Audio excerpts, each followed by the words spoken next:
എൻ്റെ പേര് ഡേവിസ്. ഞങ്ങൾ ഉടമ്പടി എടുക്കണേക്കാൾ മുന്നേ മാതാവ് ഞങ്ങൾക്ക് വലിയൊരു അനുഗ്രഹം തന്നു. അത് കാരണമാണ് ഞങ്ങൾ ഇവിടെ വരാനുള്ള സാഹചര്യം. എൻ്റെ ഭാര്യ ഷിജി, എൻ്റെ വീട് അങ്കമാലിക്കടുത്ത് നടുവട്ടം സെൻറ്റ് ആൻ്റണീസ് പള്ളി ആണ് ഞങ്ങളുടെ ഇടവക. ഇവിടെ വിഷം തൊട്ട് അണലിപ്പാമ്പായിരുന്നു. ഞങ്ങൾ അറിഞ്ഞില്ല. മുറ്റത്തെ പുല്ല് പറിച്ചപ്പോൾ പറ്റിയതാണ്. എന്നിട്ട് ആൾ ആകെ സമയം കഴിഞ്ഞു പോയി. ഇവിടെ കൈമേ എന്തോ കോല് കൊണ്ടതാണെന്ന് വിചാരിച്ച് ഇരുന്നു. അത് കഴിഞ്ഞ് മണിക്കൂറുകൾ കഴിഞ്ഞു. എന്നെ എന്തോ കടിച്ചത് പോലെ എനിക്ക് തോന്നി ചേട്ടാന്ന് എന്നോട് പറഞ്ഞു. അപ്പോഴത്തേക്കും ആൾ വീണു, ബോധം കെട്ട് വീണു കഴിഞ്ഞപ്പോൾ ഞാൻ ഓടിച്ചെന്ന് ഇവളെ എടുത്ത് കഴിഞ്ഞ് ഇവൾ മാതാവേന്ന് വിളിച്ചു. അപ്പോഴാണ് എനിക്ക് പെട്ടെന്ന് മനസ്സിലായ കൃപാസന മാതാവ്. ആദ്യം ഇങ്ങനെ കൃപാസന മാതാവിൻ്റെ അടുത്ത് പോകണം എന്ന് പറയപ്പോൾ ഇത്രയോ അകലേക്ക് എങ്ങനെ വേണം, നമുക്ക് ഇവിടെ മാതാവില്ലേ എന്നുള്ളൊരു ഇതായിരുന്നു എൻ്റെ മനസ്സിൽ. പക്ഷേ അപ്പം മുതൽ എൻ്റെ മാതാവിനെ വിളിച്ച് ഒരു വണ്ടി വിളിച്ച് ഞങ്ങൾ ആശുപത്രിയിലേക്ക് എത്തി. കഴിഞ്ഞപ്പോഴാണ് പറയുന്നത് പാമ്പാണെന്ന് അറിയുന്നത് അപ്പോഴായിരുന്നു. ടെസ്റ്റ് കഴിഞ്ഞപ്പോൾ ആകെ അവസ്ഥയിലായി. ഇവൾക്ക് മൂത്രം പോവാതെ ഐസിയുലേക്ക് കയറ്റി. പിന്നെ കിഡ്നി വർക്കൊക്കെ നിന്നു. 24 മണിക്കൂറാണ് പറഞ്ഞത്.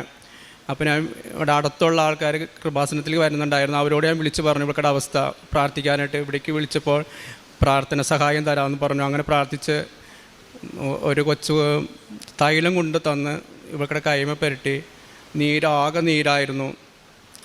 ഇവളുടെ വിരൽ പയ്യെ ഒന്ന് അനങ്ങി. അപ്പോൾ ഡോക്ടർ പറഞ്ഞു ഇനി കുഴപ്പമില്ല, മരുന്ന് കയറിക്കോളും എന്ന് പറഞ്ഞു. മാതാവിൻ്റെ എല്ലാ അനുഗ്രഹം കൊണ്ട് മാത്രമാണെന്ന് ഞാൻ വിശ്വസിക്കുന്നു. അല്ലെങ്കിൽ ഇത്രയും വലിയ അനുഗ്രഹം തന്ന് ഞങ്ങളെ രക്ഷിച്ചതിന് മാതാവിന് നന്ദി. അതല്ലാണ്ട് എനിക്ക് 10 വർഷമായി നടുവേദനയായിരുന്നു. ഒരു പണിയെടുക്കാൻ പറ്റാണ്ട് ആയിരുന്നു. ഒന്നല്ലെങ്കിൽ ഓപ്പറേഷൻ ചെയ്യണം, അല്ലെങ്കിൽ മരുന്ന് തരില്ല, വേദനയുടെ ഗുളിക അങ്ങനെ കഴിക്കാൻ പറ്റില്ല എന്ന് ഡോക്ടർ പറഞ്ഞു. അപ്പോൾ ഞാൻ മാതാവിനെ ആശ്രയിച്ച മാതാവിനോട് ഇവിടെ വന്ന് ഉടമ്പടി എടുക്കുകയും 30/11/2023 വന്ന് ഉടമ്പടി എടുത്ത് പ്രാർത്ഥിച്ചതിൻ്റെ ഫലമായി മാതാവ് ഞങ്ങൾക്ക് വലിയ അനുഗ്രഹം തന്നു. എനിക്ക് നടുവേദന പൂർണ്ണമായി മാറുകയും ചെയ്തു. ഇതുവരെ എനിക്കൊരു കുഴപ്പമില്ല. എല്ലാ പണിയെടുക്കാം. എനിക്ക് ചായക്കടയാണ്, പശുക്കളുണ്ട്, എല്ലാം ഞാൻ തന്നെയാണ് ചെയ്യണത്. എനിക്ക് യാതൊരു കുഴപ്പമില്ല. ഇപ്പോൾ ഗുളിക ഒന്നും കഴിക്കുന്നില്ല. മാതാവിൻ്റെ വലിയ അനുഗ്രഹം ഞങ്ങൾക്കുണ്ട്. അതുകൊണ്ട് ഞങ്ങൾക്ക് 2 മക്കളാണ്. 2 പേർക്കും വിശ്വാസമില്ല.